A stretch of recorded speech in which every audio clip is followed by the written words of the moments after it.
Welcome to everyone. To begin, this may seem a little unusual, but we are first going to start with a prayer to give thanks for our food and for a lot of other things as well that brings us all together.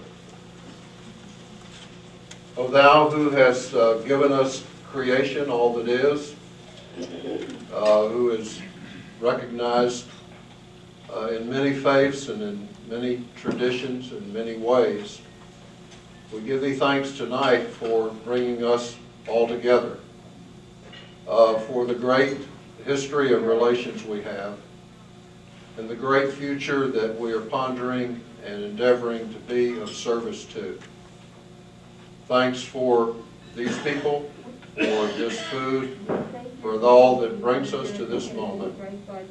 And we give Thee all the praise for this at this moment in history, and prepare ourselves for the future.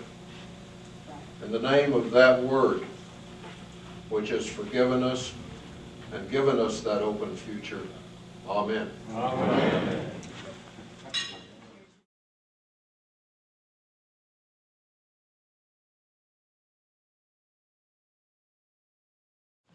Right now I'd like to do some welcome and recognitions of leaders who are here that we appreciate having them with us tonight and for this event. I'm going to ask you not to applause for each one. We're just going to ask, as I introduce them, that they wave their hands wherever they are, so you've got a sense of who this is, and there'll be a chance to meet them and talk further later. First is Reverend Charlie Parker, host pastor of Metropolitan Memorial. Should I say Metropolitan Memorial only? That's fine. Metropolitan Memorial United Methodist Church. United Methodist Church, I thought so. All right. And here's Charlie right here. George, it'd be better if they stood up. Yeah, okay. Stand up and wait.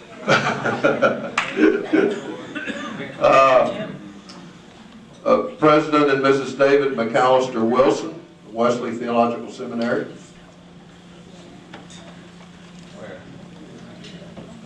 Not here yet.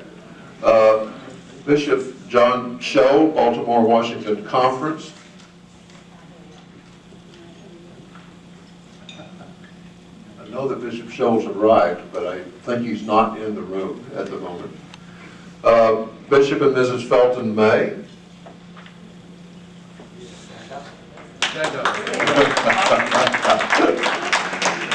Everybody wants a standing. Dr. William A. Holmes will be our keynote speaker on tomorrow morning. There's Bill. Reverend Larry Ward, the Lotus Institute, who's the speaker Friday evening. Here's Larry. Bishop Susan Morrison, the tribute speaker on Saturday morning. Dr. Bruce Birch, WTS Dean Emeritus, closing speaker at Saturday lunch. Hi, Bruce. Dr. J. Philip Wagaman, Wesley Theological Seminary Dean Emeritus, who's going to lead our closing ritual on Saturday.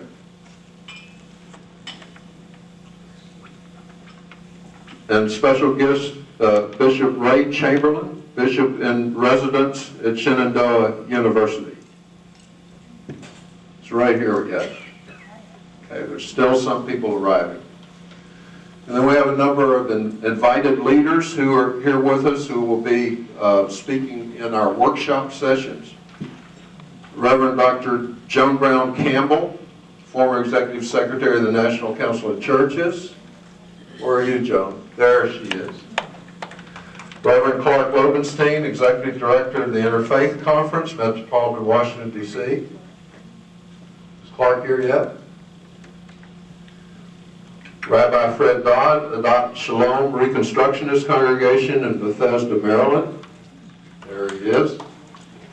Reverend Dr. Fred Smith, Director of the Urban Ministry Center at Wesley Theological Seminary. Fred here? Not here yet. Reverend Dean Snyder, Senior Pastor, Foundry United Methodist Church, and one of our sponsors as well. We have 3 very special guests from Fifth City, Chicago. Ms. Lily Fox, Ms. Marie Henderson, and Mr. Vernell Trice.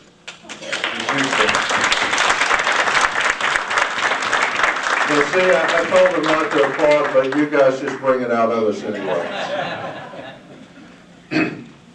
And then I'd like to recognize our evening sponsor. We have a sign here I'm sure we can't see from a distance, but this opening session is sponsored by the Metropolitan Memorial Cooperative Parish and the National Church of the United Methodists in Washington, D.C. And we appreciate their sponsorship for this event.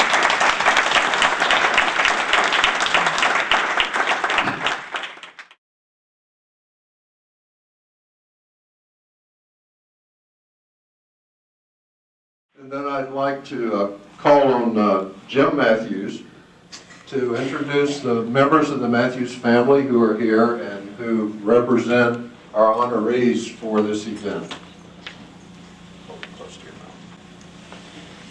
Thank you, George. And it's great to see all of you out there, and thank you for taking time out of your busy lives to attend this wonderful event.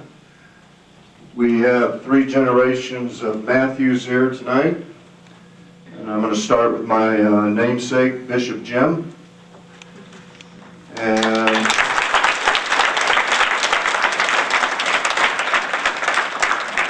his 2 daughters, Ann and Janice. Ann's daughter, Nora.